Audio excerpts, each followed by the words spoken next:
Welcome to Cheater Confessions. Let's get started with today's story. It started on a Thursday night, just a small dinner at our place.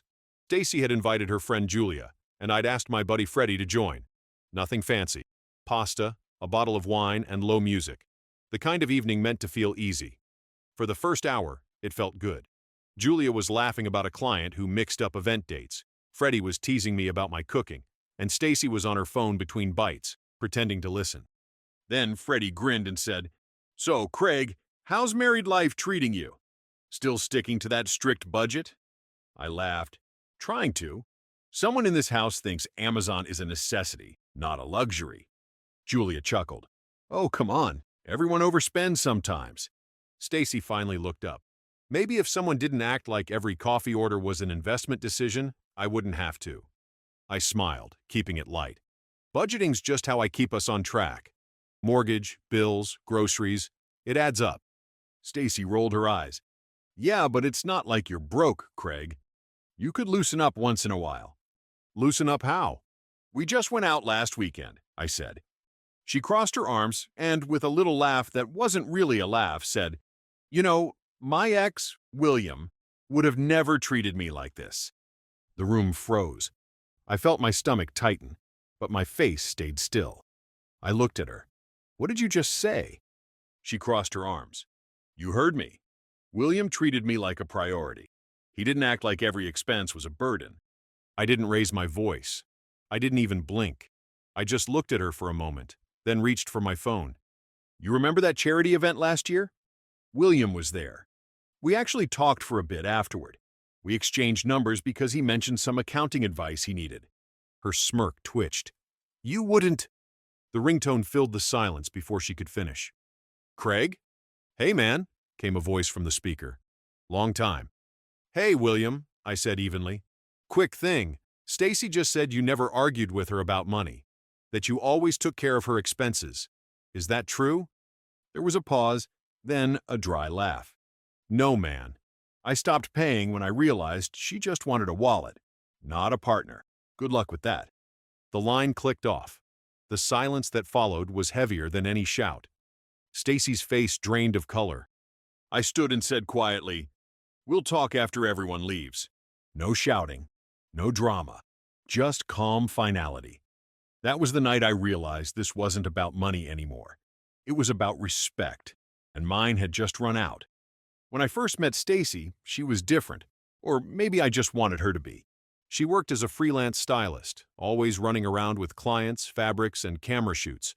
I liked her energy. She said she liked my stability. We balanced each other, at least in the beginning.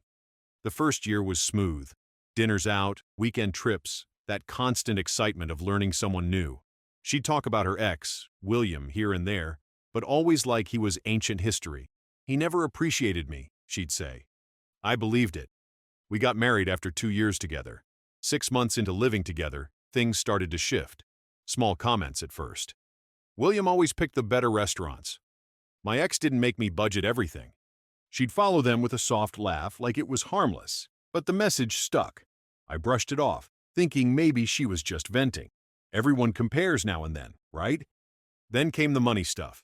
Stacy's freelance work slowed down. She said brands were cutting budgets and clients were ghosting her. I picked up the slack. Mortgage, groceries, bills. She promised she'd cover more when her next payment came in. She never did. Every time I asked about it, she'd wave me off. "I'll transfer it next week, babe. Don't be so uptight." Meanwhile, new shoes showed up at the door. Makeup orders. A new camera lens. Then one night, while paying bills, I noticed something odd. A new credit card under both our names. I hadn't opened it. When I asked, she said, "Oh, that's just for business expenses. Temporary. I'll handle it." That temporary card became permanent debt, all under my credit score. I started keeping notes, dates, amounts, transactions. Not out of spite, but survival. Looking back, that's when I stopped being her husband and started being her provider. And every time I questioned it, she had the same answer. William never made me feel guilty for spending. By then, I should have seen it coming. 2 weeks after that dinner, I sat at my desk, sorting through bank statements. A $1,200 charge caught my eye. Digital ads and a wellness retreat in Palm Springs.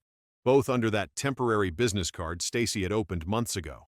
When she came home, I waited until she set her bag down. "Stacy, what's this charge for?" She barely looked at the screen.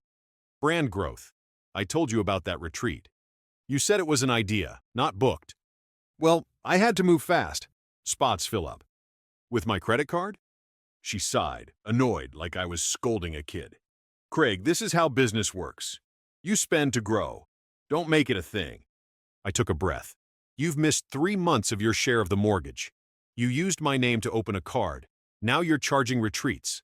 I need you to start paying what's yours." That's when her tone changed. Sharp, defensive. "You make more than me.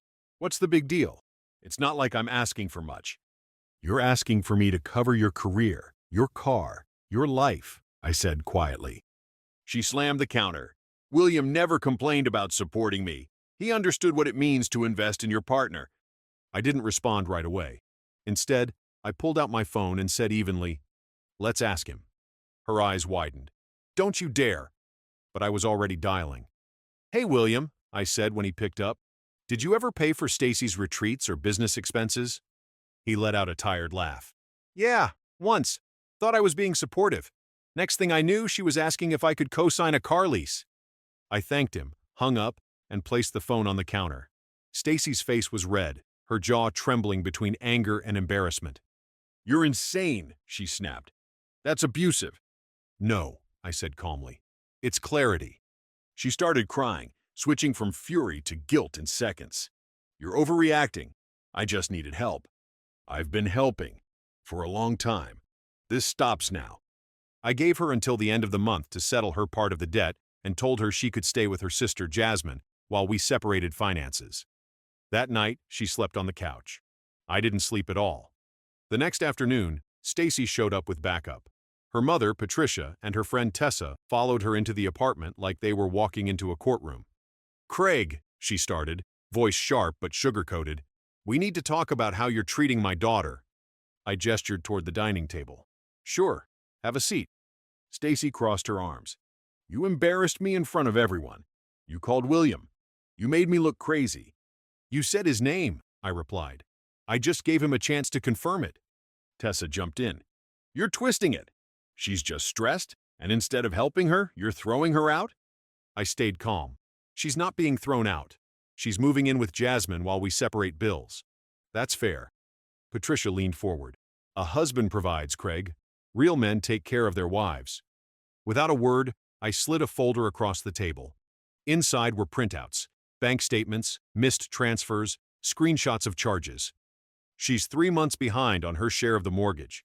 These are purchases from a card in both our names that I didn't approve." Silence.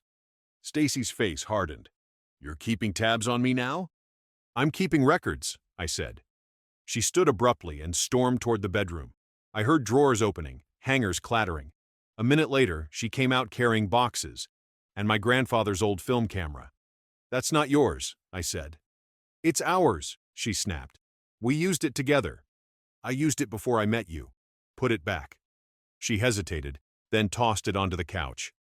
Miguel, the building's concierge, knocked then, checking in after hearing raised voices.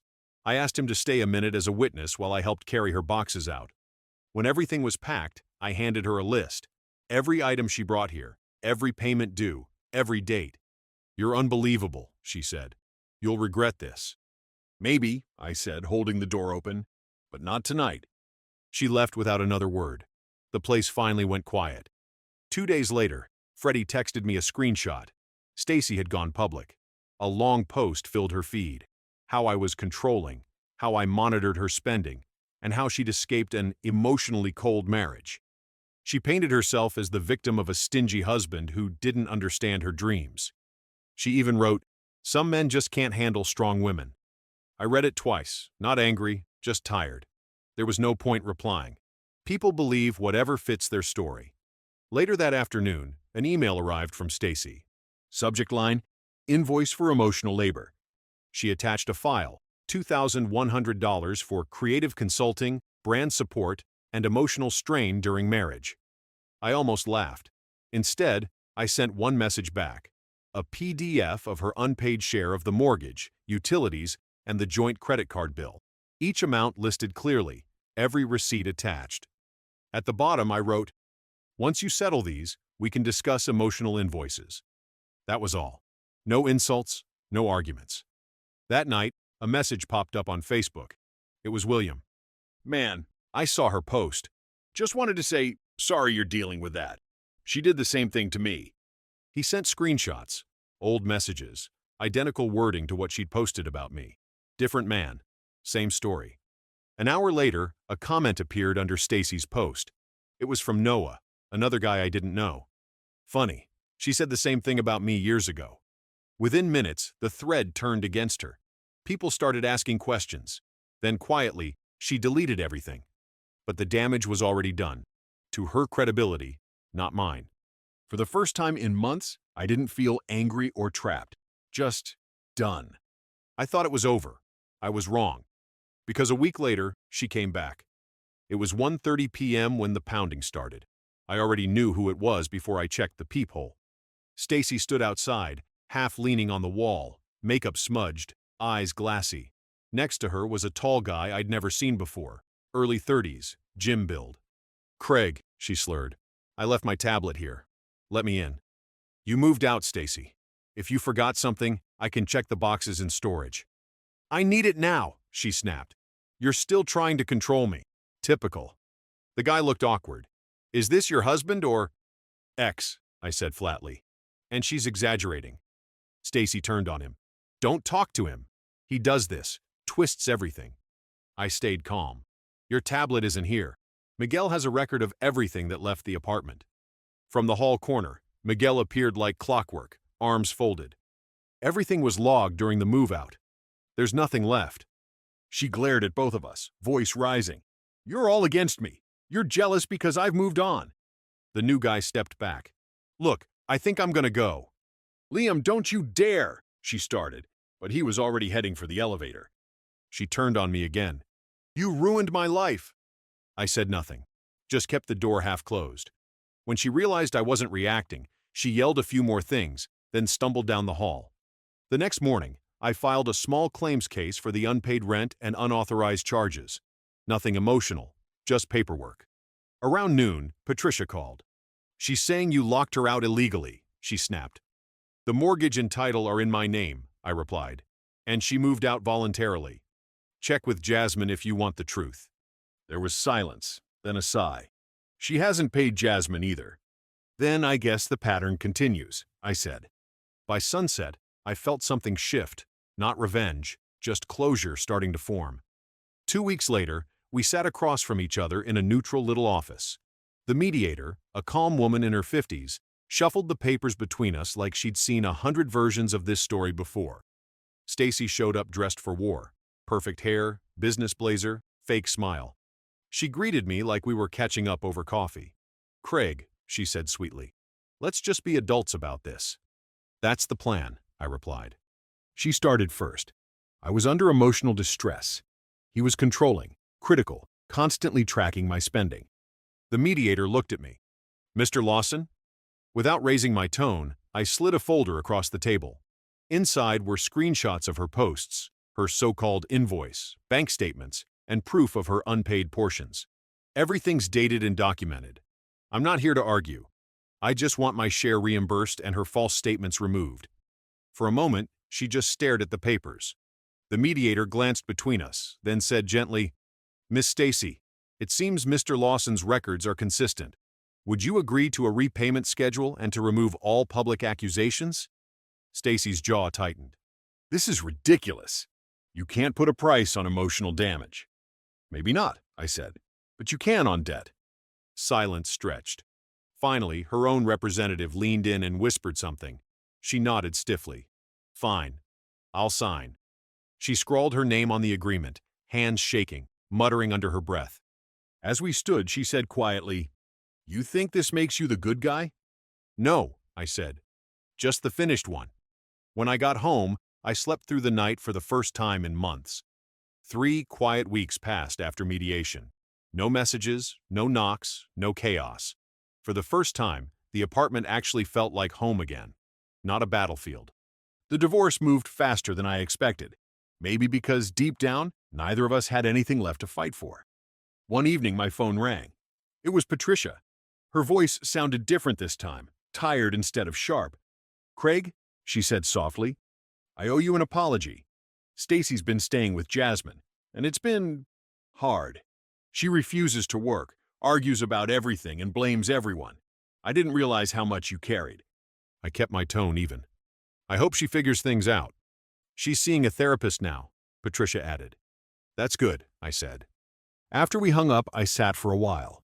I didn't feel vindicated, just free. Everything had come full circle. The lies, the noise, the comparisons. The same line that started it all echoed in my head, but now it meant something different. Stacy was right. William would never treat her like this, because he walked away. And that's exactly what I finally did. Walked away, with my peace intact and my respect back where it belonged. Thank you for watching.